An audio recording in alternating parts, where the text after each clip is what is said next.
For our topic today, we are going to be discussing what should a council member's responsibilities be in governance version 1, like the current state of governance. And part of why I've raised this topic is in governance version 2, the responsibilities of an individual council member, they're going to be incredibly clear and clarified. However, in our current system, often what happens is my opinion of what a council member should be doing day to day and their responsibilities is potentially different than that of somebody else. So I thought it would be interesting to hear all of our different views as a group. I'm happy to kick this one off. I think that a council member, their first and foremost responsibility is to allow the team and enable the team to create the product that is being made. That is the first priority. I mean, the only priority potentially above that is just the overarching be in service to the DAO and have that above all else. But the two sort of go hand in hand. And then beyond that, it's doing our best to find places where there are changes or improvements that can be made that are worth the effort expended. Because often, like, the reason why we don't blast through IIPs, I believe, is that having a bunch of IIPs, somebody needs to execute them at the end of the day. And unless they're like changes that are going to really like just be complete game changers, if something is like 5% better than the previous thing, it's probably best to keep the previous thing because it's not worth the effort that the change requires. So it really is finding, really weed picking through all the changes out there, as well as just finding like straight up like potential issues that could be arising and preparing for those up front, and beyond that, just having discussions both publicly in conversation in IIP chats and privately having like I've probably this entire epoch personally had more conversations with people in whether that be in my DMs or in private voice chats with different people, discussing different topics, because I find that to be just very useful to inform my perspectives. I'll kick this off to Deraji next. So I'm actually going to question you back and say, how much of that is you defining what you expect of the role versus how the role is actually defined today? So that, for the most part, what I've done there, and this is why it is so subjective, is I've more than anything defined my version for me personally. And part of the situation of Gov V1 is that at the moment there aren't any specialized roles on the council. And the truth at the end of the day is everything that I just said, I think it is true for me, but I don't think it should be true for all 5 council members. And that's where it gets vague, because you actually want people to have different roles on the council to ultimately balance each other, feed into each other's weaknesses and support each other's strengths to create a cohesive team that supports the DAO. So that's where my explanation is more personal than it is general, I think. Yeah, because if I take the letter of the law of what is expected right now, it's show up at meetings and vote on proposals. And honestly, even the discussion thereof is not clarified. And so I took the position coming in, and this is something I talked to TSG in my candidate interview this time, of anytime you have a job, there's 2 sides of it. There's the compensation and the expectations. And this job that we took on and got voted into, the compensation has been incredibly debated and really defined and changed multiple times, but the expectations have not. And for me, when I came in, similar to you, I defined like, what do I think this should be? And I saw a defined compensation and said, my God, I am going to give Illuvium their money's worth out of me. And it's pivoted off of me doing a lot of other content and blogging. And I've written a lot of the stuff for Governance V2, IIP improvements, backgrounds. Like, that's what I'm being paid for right now. And so that's what I should do. That's all on me. And that's how I defined it. And Vetemor, I think you hit it very well of you need to have those different roles, and having people with different expectations and skill sets to give you that well-rounded experience there. And it just happens that people decided to put you and me in that had clearly defined what we thought the role should be. So For I'll toss it over ourselves. to Annie. What do you see from the Yeah. outside of somebody that hasn't been in those council meetings, and what is actually present to the community now?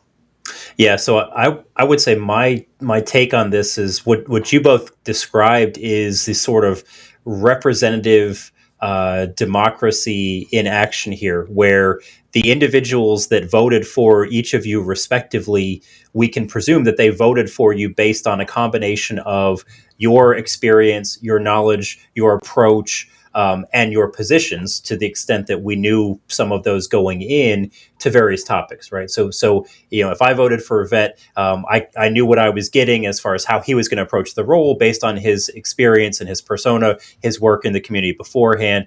Deraji, if I voted for you, I did so knowing your analysis that you're going to put in, your work on the back end, helping to write and craft IAPs, and kind of your analytical thinking. Like, there's different reasons that I'm going to put each of you on. I'm going to vote for each of you to be on the council, and I think it's a fair point that in version 1, exactly what you said a second ago, Vet, because each of the council positions is fungible, right? I love being able to use the word in a community that actually knows what it means.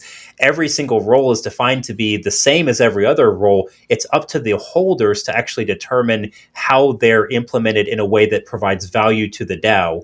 And so certainly people are going to be more or less effective at doing that. But from a responsibility standpoint, I think having and working towards the best interests of the DAO is sort of point number 1 that goes probably without saying. But as long as you are doing that to the best of your abilities and in line with the approach that you ran on, as long as you're behaving in that manner, you're fulfilling the expectations of the people that voted for you. Now, whether they really understood what they were voting for or not, of course, there's always a question of that in any representative government system, and that's regardless of whether we're talking Web 3 or Web 2. But overall, I think the way you've approached it is the right way to do so in a loosely defined function. And so, as long as you can communicate effectively to the community, here's what I'm going to do if elected to the role, and then you do that thing, I think that's a fair, that's the only approach you can take. And in my experience, you guys are a little bit familiar with some of my background. I've had experience in HR management functions. And as part of that, Deraji, you mentioned about job descriptions and compensation being aligned. We all know that there's the job description that you get when you take a role, and then there's what you actually do as a person. And those two are never one-to-one, right? That the job description is the theoretical on paper, here's what we think the role needs to be doing. And 99% of the time, there's that line at the bottom that says, and all other requirements of the management team, or however your company chooses to word it, that may go into the function. And so I think for me, the lion's share of the role here is that statement and all of the requirements of the DAO based on your capabilities to perform. And so that's what I would say I expect in governance V1. The advantage, like we've alluded to, and probably by the time this video comes out, the governance V2 structures should be out, or they will soon after. In that, because the positions are more clearly defined, you've got the ability to talk about a more specialized function. And so I think that will really help people to be able to say, well, here's what I understand the role should be. It will be clear to the community. And at the end of the day, every person is going to have a different belief system of what is providing real value to the DAO. Some people expect the council members to be heavily engaged in Discord. Some people do not, and some people want them to make content or not. Some people want them to be writing IAPs and not. So everyone's going to have their different opinions. I think in the long run, the fact that we have pretty quick cycle times gives us the ability for the community to really weigh in on, is the council member performing the role as we expected them to or not. Very well said, sir. I think we all sort of put that all together there, because it really is the fact that underneath it all, there currently isn't clearly defined expectations, and that's why we have defined them more clearly for governance version 2.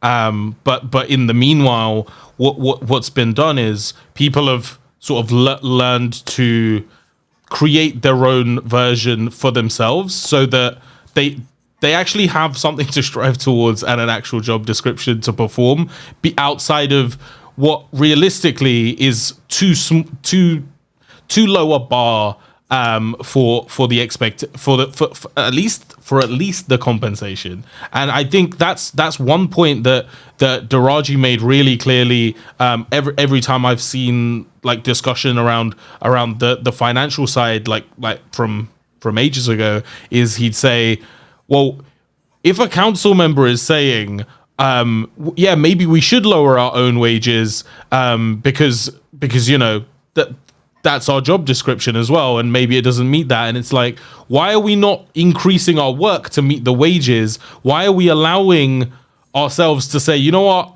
I'm just not going to bother, so I'll just take less money? And it's like, well, we should be doing as much as possible in such a role, and I think that's a great way to approach it. I think that's led to us potentially being part of why we're on the council at the moment, at least. But we'll see how that develops further into the future. Any closing statements, Deraji? No, I think you bring up a key point of like, this is the beginning. This is hopefully the start of something that is last years, decades. And I want to create a system that obsoletes me. I want to be not good enough to go on in this, because where we've taken it to, I need somebody better than me to take it forward.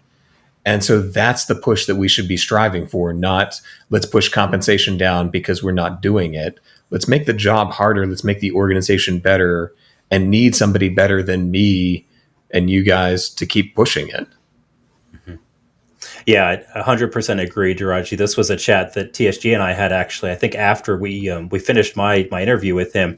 As I said, my expectation would be, if we do our job collectively as a community, the team, the council, 3 years from now, the discussion should be, well, we've got to decide between the former VP of Riot Games, or the former board member from Epic, and from Microsoft. Like, it's going to be a tough choice this epoch, right? Like, not necessarily that those guys are going to know crypto, but like, that should be the dialogue for the gameplay sub council.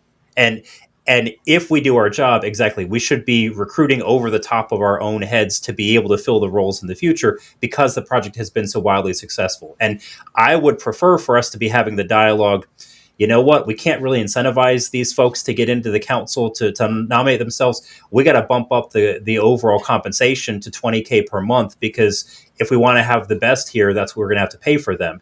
That's the dialogue we should be having. Up to this point, we don't have a product out yet. And so there's, I think, a lot of questions still, because we're in the early stages. But long term, that's the direction that I would challenge the community to think about, is we shouldn't be wanting to accept to pay as little as we can to get a reasonable amount of output. We should be wanting to say, how much do I need to pay to get the very best output for the project? Yeah, I think that's building on that super quickly. I would say two things. So one is, governance needs to be proactive. You don't want governance to react to the situation where you're at. And I totally blanked on my second point, so this is going to suck now. Oh, damn it, it was really good. Never say the number of points you're going to make.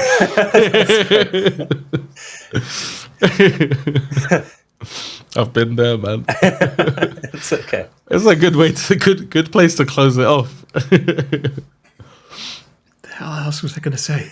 And to hear point really two, good. You're going to have to come back tomorrow.